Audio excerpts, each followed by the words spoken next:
अस्सलाम वालेकुम students, welcome to my YouTube channel chemistry with Ali. आज जो हम टॉपिक डिस्कस करने जा रहे हैं वो है कंसेप्ट ऑफ आयनाइजेशन एनर्जी। तो इस टॉपिक को स्टार्ट करते हैं इसके डेफिनेशन से। तो सबसे पहले डेफिनेशन क्या होती है कि आयनाइजेशन एनर्जी एनर्जी की वो कम से कम मिकदार है जो किसी भी एटम से उसके वैलेंस शेल में जो इलेक्ट्रॉन मौजूद होते हैं उसको निकालने के लिए हमें ज़रूरी होती है। तो minimum amount of energy which is required to remove an electron from the valence shell of an isolated gaseous atom is called its ionization energy. आप लोगों को पता है कि जो एटम होता है उसके दरमियान में न्यूक्लियस होता है जिसमें प्रोटॉन और न्यूट्रॉन पाए जाते हैं। उसके अलावा जो उसके साइडों पे शेल्स होते हैं जिसमें इलेक्ट्रॉन क्या करते हैं, न्यूक्लियस के गिर्द गर्दिश करते हैं। तो जो सबसे आखिरी वाला शेल होता है उसे क्या कहते हैं, वैलेंस शेल। और वैलेंस शेल में जो इलेक्ट्रॉन मौजूद होता है उसको निकालने के लिए हमें जो minimum amount of energy require होती है उसे क्या कहते हैं, आयोनाइजेशन एनर्जी का नाम देते हैं। तो आयोनाइजेशन एनर्जी बेसिकली किसी एटम से आयन बनाने के लिए जो एनर्जी रिक्वायर होती है उसे क्या कहते हैं, आयोनाइजेशन एनर्जी का नाम देते हैं। आप लोगों को पता है कि जब कोई एटम कोई इलेक्ट्रॉन लूज करता है तो वो क्या बन जाता है, एक पॉजिटिव आयन बन जाता है। तो इसी तरह minimum amount of energy which is required to remove an electron from the valence shell of an atom is called ionization energy.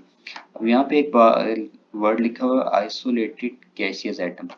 तो हम हमेशा आइसोलेटेड गैसियस एटम ही क्यों लेते हैं, इसको हम अगली स्लाइड में डिस्कस करते हैं कि वाई आइसोलेटेड गैसियस एटम।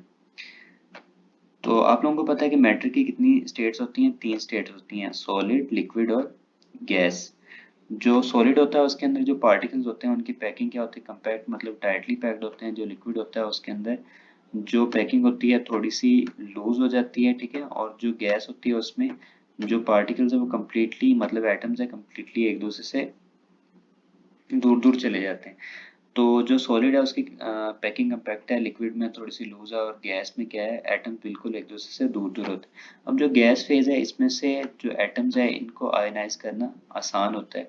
तो जो ये एटम्स हैं इनको जब एनर्जी मिलती है तो उसके वैलेंस शेल में से इलेक्ट्रॉन निकालना क्या होता है, आसान होता है। इसलिए हम जब भी आयोनाइजेशन एनर्जी की बात करते हैं तो हमेशा किस चीज़ की बात करते हैं, साथ आइसोलेटेड मतलब आइसोलेटेड का मतलब अलग अलग, और गैसियस एटम मतलब जो एटम्स की स्टेट में गैस की स्टेट में पाए जाते हैं। आगे है इसकी डायग्राम। तो डायग्राम में इस एटम का स्ट्रक्चर है, इसके दरमियान में क्या है, न्यूक्लियस, और इसके साइडों पे क्या है, शेल्स। तो ये जो लास्ट वाला शेल है इसे क्या कहते हैं, वैलेंस शेल। और वैलेंस शेल में इस इलेक्ट्रॉन को निकालने के लिए हमें जो एनर्जी प्रोवाइड करना पड़ती है उसे क्या कहते हैं, आयोनाइजेशन एनर्जी का नाम देते हैं। तो इस स्लाइड में बेसिकली डायग्राम है कि एटम का स्ट्रक्चर है, न्यूक्लियस है, उसके गिर्द शेल्स हैं, और शेल के जो लास्ट शेल है उसमें जो इलेक्ट्रॉन है उसको निकालने के लिए हमें जो एनर्जी चाहिए उसे क्या कहते हैं, आयोनाइजेशन एनर्जी का नाम देते हैं। आगे unit and representation of ionization energy. तो आयोनाइजेशन एनर्जी का जो यूनिट है वो क्या होता है, किलो जूल पर मोल। और जो इसको रिप्रेजेंट करते हैं वो किससे करते हैं, आई से, मतलब आयोनाइजेशन एनर्जी से इसे क्या किया जाता है, रिप्रेजेंट किया जाता है। आगे है एग्जाम्पल ऑफ आयोनाइजेशन एनर्जी।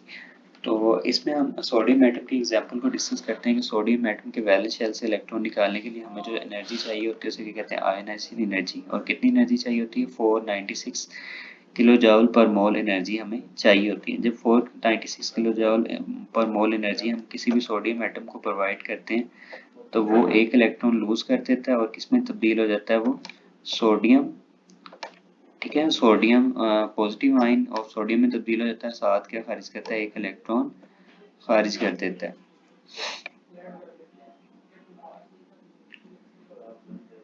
आगे फैक्टर्स अफेक्टिंग आयोनाइजेशन एनर्जी, ठीक है। तो आयोनाइजेशन एनर्जी को मुख्तलिफ फैक्टर्स इफेक्ट करते हैं जिनमें से चार listed, 4 of them are listed है, ठीक है। तो पहला होता है एटॉमिक साइज, एटॉमिक रेडियस, दूसरा शील्डिंग इफेक्ट, तीसरा है इफेक्टिव न्यूक्लियर चार्ज, चौथा है नेचर ऑफ ऑर्बिटल्स, ठीक है। हम इनको एक एक करके डिस्कस करते हैं। सबसे पहले atomic size, atomic radius.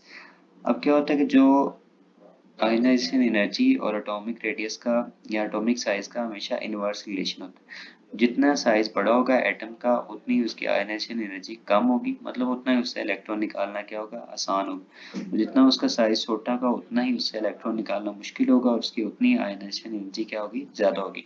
The atomic size has inverse relation with the ionization energy. The small size atom has higher ionization energy और वाइस वर्सा। अगला जो फैक्टर है वो कौन सा है, शील्डिंग इफेक्ट। शील्डिंग इफेक्ट कहते हैं कि आप लोगों को पता है कि जो न्यूक्लियस है वो क्या करता है, जो इलेक्ट्रॉन है उनको अपनी तरफ अट्रैक्ट करता है। तो जो वैलेंस शेल में जो इलेक्ट्रॉन मौजूद हैं उन पर जो न्यूक्लियस की अट्रैक्शन है वो इनर शेल में जो इलेक्ट्रॉन मौजूद होते हैं उसकी वजह से क्या हो जाती है, कम हो जाती है। और इस इफेक्ट को क्या कहते हैं, शील्डिंग इफेक्ट का नाम देते हैं। तो शील्डिंग इफेक्ट जितना ज्यादा होगा उतनी आयनाइजेशन एनर्जी क्या होगी, कम होगी। और जितना ये कम होगा उतनी आयनाइजेशन एनर्जी क्या होगी, ज्यादा होगी। मतलब इस आयनाइजेशन एनर्जी और शील्डिंग इफेक्ट का भी आपस में इनवर्स रिलेशन है। The decrease in the force of attraction of the nucleus on the valence shell electron due to the presence of inner electron is called shielding effect. The shielding effect and the ionization energy has inverse relation. तो अगला जो factor है effective nuclear charge, मतलब इससे मुराद क्या है कि जितने नंबर ऑफ प्रोटॉन जो न्यूक्लियस में प्रेजेंट होते हैं उसे क्या कहते हैं, इफेक्टिव न्यूक्लियर चार्ज। इसका और आयनाइजेशन एनर्जी का क्या है, डायरेक्ट रिलेशन है। मतलब जितना ज्यादा न्यूक्लियस के अंदर चार्ज होगा, मतलब जितने ज्यादा प्रोटॉन होंगे उतनी से मजबूती से वो क्या करेगा, इलेक्ट्रॉन को अपनी तरफ अट्रैक्ट करेगा और उतनी आयनाइजेशन एनर्जी क्या होगी, ज्यादा होगी। ठीक है, तो the effective nuclear charge is the number of electron present in the nucleus of an atom is called effective nuclear charge. The effective nuclear charge and the ionization energy has direct relation. मतलब effective nuclear charge ज्यादा, ionization energy भी ज्यादा। अगर ये कम तो ionization energy भी कम। तो अगला जो लास्ट फैक्टर है वो है कि नेचर ऑफ ऑर्बिटल्स। आप लोगों को पता है कि चार तरह के ऑर्बिटल्स होते हैं, एस पी डी और एफ। ठीक है, एस जो होता है ऑर्बिटल वो न्यूक्लियस के सबसे ज्यादा करीब होता है, पी उससे दूर, डी उससे दूर और एफ उससे दूर। ठीक है, तो सबसे ज्यादा आयनाइजेशन एनर्जी की वैल्यू किसकी होगी, एस की, फिर पी की, फिर डी की और एफ की।